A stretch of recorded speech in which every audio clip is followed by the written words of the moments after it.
We have constantly flirted with death. I refuse to be the first fatality in this company's history. No tunnel is worth a single person's life. So the hazards in this company were well known, a lot of injuries and a lot of other problems.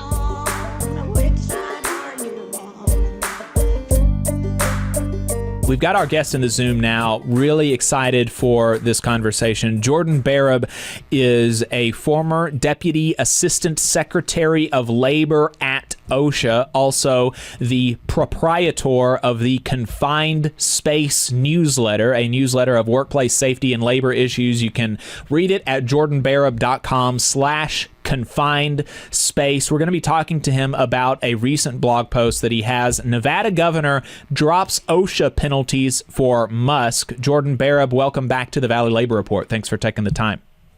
Thanks for inviting me. So this piece talks about how Elon Musk and his Boring Company has been able to basically eliminate OSHA oversight of his company in Nevada. It's a really concerning development. Can you give us an overview of what has happened with the workplace safety issues at Boring in Nevada? We want to get into momentarily how he was able to get the citations, disappeared, basically. But what were the issues that OSHA took issue with to begin with? Well, yeah. So Elon Musk's Boring Company, and Boring doesn't refer to the content of Elon's speeches, but rather a huge project he has to bore tunnels underneath Las Vegas and create basically an underground superhighway connecting all the high points in Las Vegas. And so he's building these huge tunnels now. In order to do that, he has to use an enormous amount of cement, and they use an accelerant in the cement to help it cure and dry. That accelerant is extremely toxic. It causes severe burns on skin if it's exposed to the skin. They can cause permanent scarring. So this specific case was about the Las Vegas Fire Department who went in for a drill, and several of its members received burns from the accelerant. Nevada OSHA, Nevada's a state plan, it runs its own OSHA program, went in and investigated, and they cited the Boring Company and issued a almost $450,000 penalty, which is the third largest penalty in Nevada's recent history, against the Boring Company for not providing adequate personal protective equipment and not providing adequate training to the fire department to prevent those burns. So that was the background. That's what that's what OSHA did. The day the citation was issued, Boring Company called the Nevada governor's office and said, they wanted to come in and talk the next day, and they came in for a meeting the next day. And before the meeting even opened, the governor's representative, who was at this meeting along with OSHA, announced that all the penalties were being dropped for various and assorted unexplained legal reasons. And so that was the end of the story, essentially there. Yeah, that seems like a bad state of affairs, that you can just kind of walk into the governor's office and have those sorts of citations disappeared. Just for context for the listeners, is this the Boring Company's first tangle with OSHA? Is this their first safety issues that they've had? No, Boring Company has a long history, as do Elon Musk's other companies, of health and safety problems in its construction projects. Boring has had a history of burns, workers getting burned due to this cement accelerant, and also a number of other hazards, broken bones and other problems. A lot of close calls. One of the employees who spoke to the reporter, who this was a Reuters article that exposed all of. I'm sorry, it was a Fortune magazine article that exposed all of this. And one of the workers was quoted as saying, "I feel that the company as a whole has been very fortunate the past few months. There hasn't been a fatality. We have constantly flirted with death. I've watched my friends get injured due to the fast pace we're running. I refuse to be the first fatality in this company's history. No tunnel is worth a single person's life." So the hazards in this company were well known. The injuries, a lot of injuries, and a lot of other problems. And when when OSHA, whether it's a federal or state OSHA, and I want to get into the difference between those in a moment, but when OSHA issues these huge penalties, is it typical that they issue these huge penalties kind of by the seat of their pants and, with wild abandon? Like, is that common?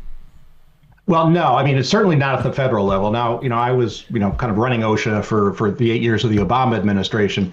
Any case of this size that involved willful violations, which are much more serious than serious violations. This involved a large penalty. This involved a large company, had a lot of potential for controversy and press. All of those on the federal level would have meant very close scrutiny, not only all the way up through the levels to the top of OSHA, but also by lawyers all the way along. In cases like this, the inspectors and the other OSHA staff are required to work closely with the attorneys to make sure that the cases are legitimate, are legally sustainable.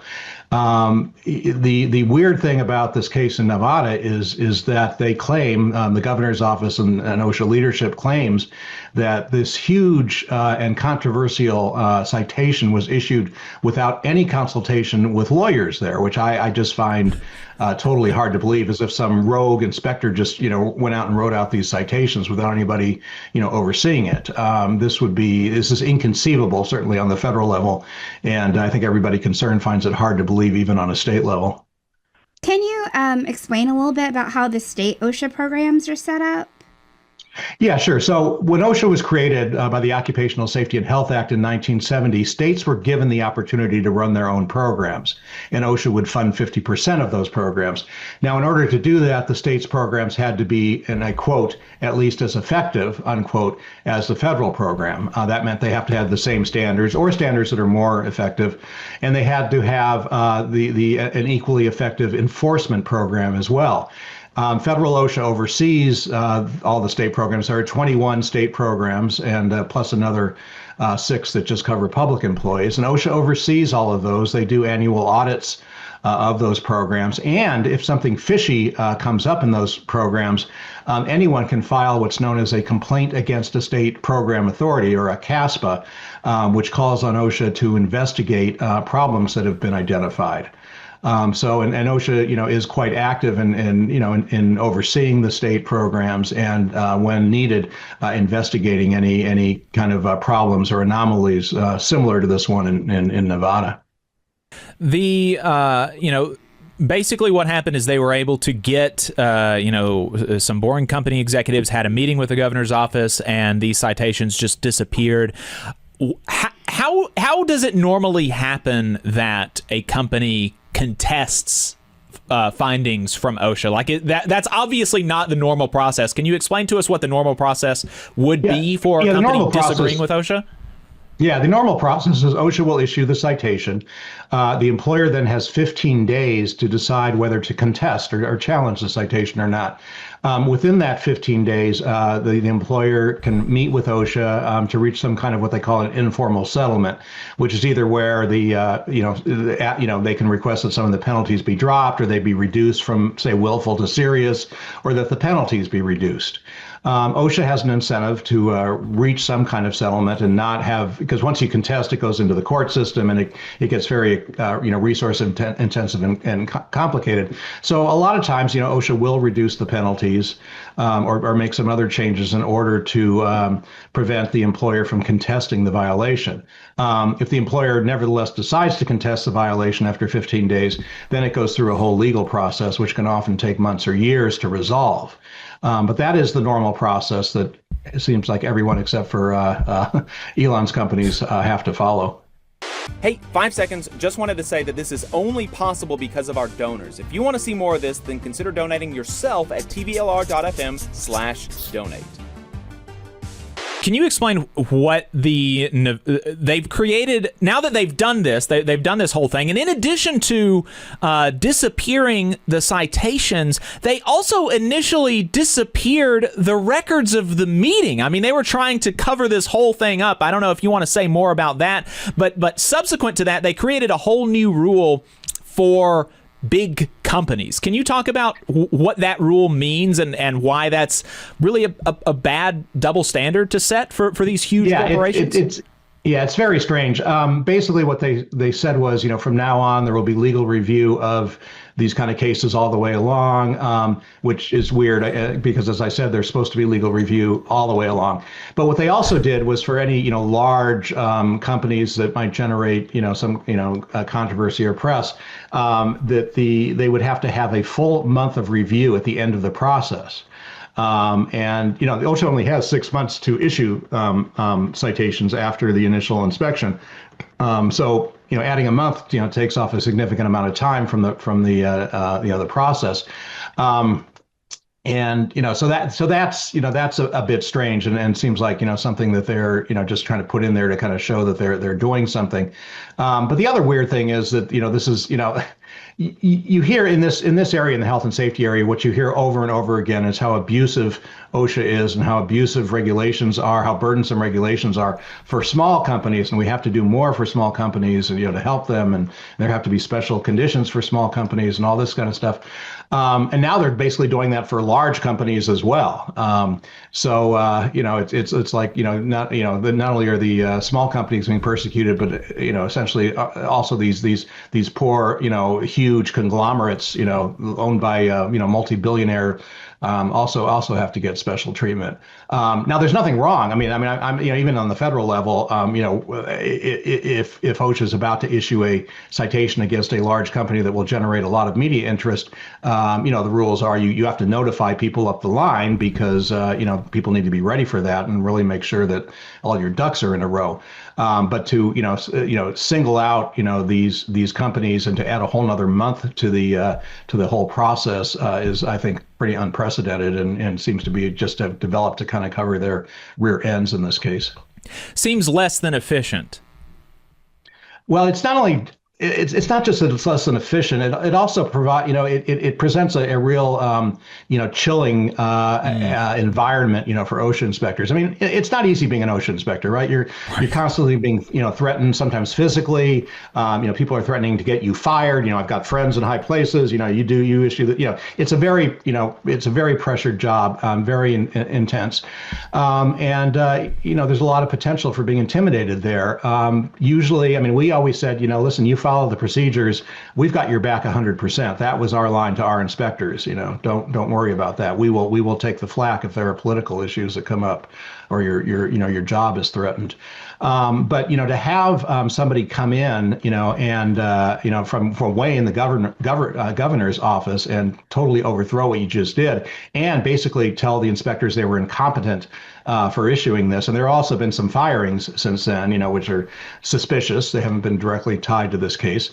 That presents a real chilling effect on the inspectors and makes them very afraid, especially for future inspections of the boring company. Or, Elon's also has a Tesla gigafactory being built in Las Vegas. And, so how are inspectors going to feel when they have to go in and inspect, Elon Musk companies in the future?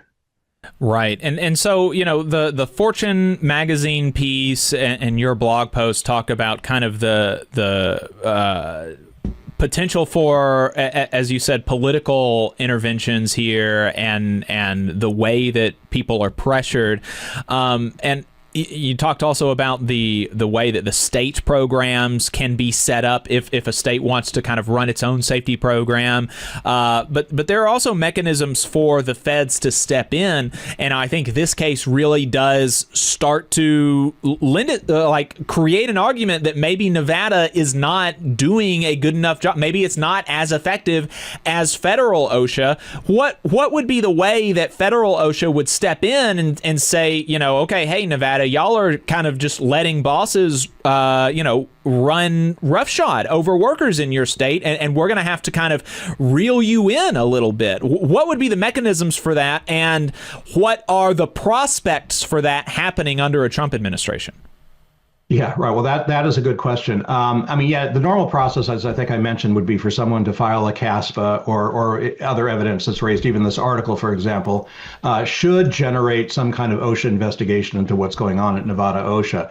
Normally, when that happens, and it's not uncommon for CASPAs to be fired or for OSHA to investigate, certain incidents in state programs. What happens is OSHA will do some kind of investigation and generate recommendations at the end of that, and then monitor the extent to which those recommendations are addressed by the state program. Where you have state programs that just refuse to comply with OSHA's recommendations, and we've had these cases before, mostly dealing with kind of states' failures to adopt federal OSHA standards and regulations. OSHA can threaten to basically remove the state program, to take it away from the state. Now that's very problematic. It's kind of like the death penalty, right? Either do what we want or the death penalty. OSHA doesn't have a whole lot of range under the law to do a lot of other things, but they have, we did, for example, develop some mechanisms where we would either threaten to take away the state program, threaten to take away certain parts of the state program. In other words, the feds would come in and do all your construction inspections from now on because you all are competent to do that. Or just threaten the whole program if they refuse to adopt OSHA standards. It's never gotten to that point because the states always kind of concede in the end. They don't want their programs taken away.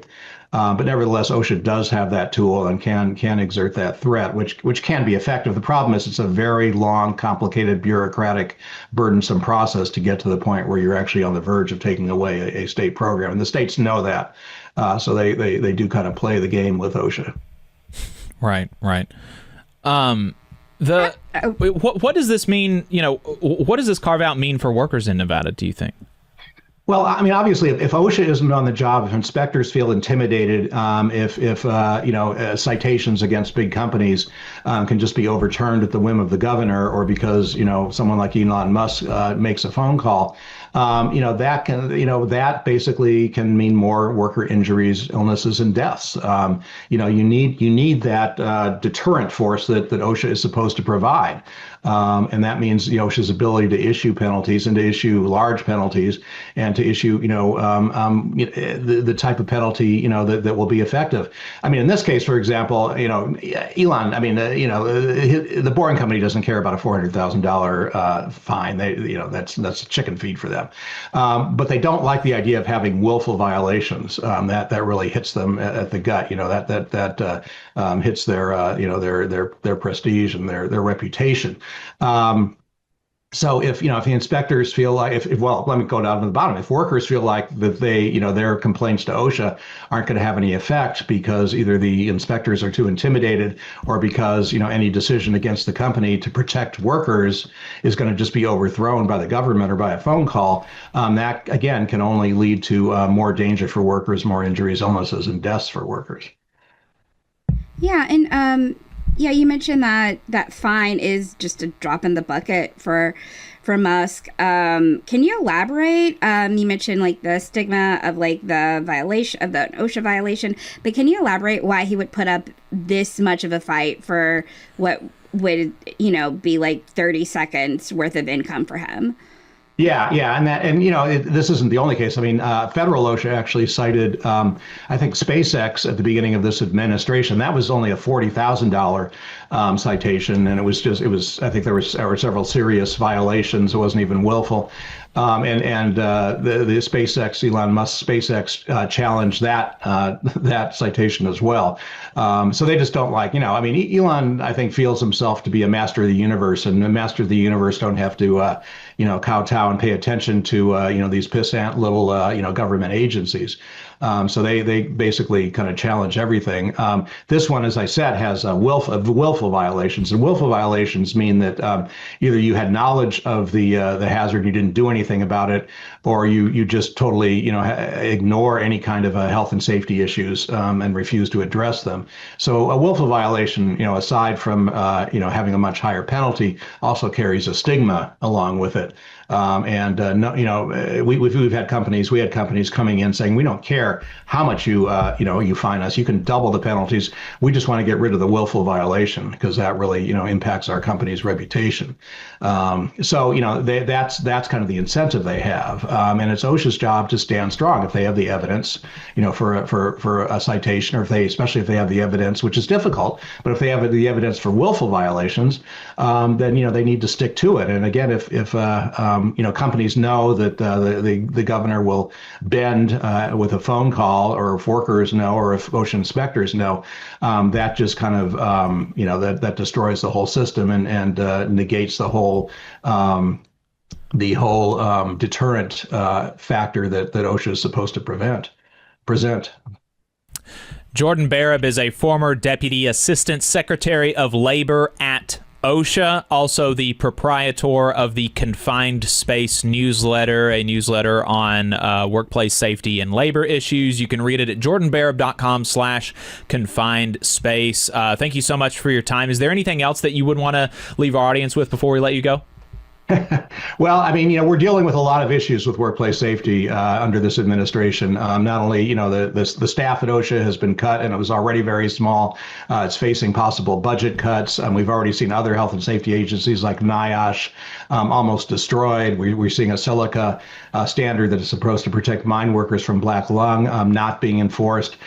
So this is just one part of kind of the overall attack on workers that you all do such a good job of covering. It's up to us really to fight back against it. I also want to mention one other thing that, with Congress in control of Republicans, both houses of Congress in control of Republicans, the only effective oversight we're seeing, over, this government and some of the big companies that are, their friends, is the media. I mean, this excellent, article, by Reuters correspondent Jessica Matthews. We've seen others. Reuters did a great piece on Elon's SpaceX program down in Texas and some of the injuries there. We're seeing some very good investigative journalism, and thank God, because we need that oversight now. It's about all we have to really get into the damage that this administration is doing. Yes, absolutely. I agree. And folks should both read your piece and the piece that you are kind of commenting on in Fortune magazine. The title of that piece is "Two Firefighters Suffered Chemical Burns in a Boring Company Tunnel. Then the Nevada governor's office got involved and the penalties disappeared." Jordan Barab, thank you so much for your time. I appreciate it. Welcome. You just saw a clip from the Valley Labor Report. We are live every Saturday morning from 9:30 a.m. till 12:30 p.m. And we pride ourselves on keeping all of our content free to everybody so that we can talk to as many working folks as possible. If you support the work that we're doing, you think that it's important, you think that it's good, then consider making a monthly contribution to the project. And you can do that on our website, tvlr.fm.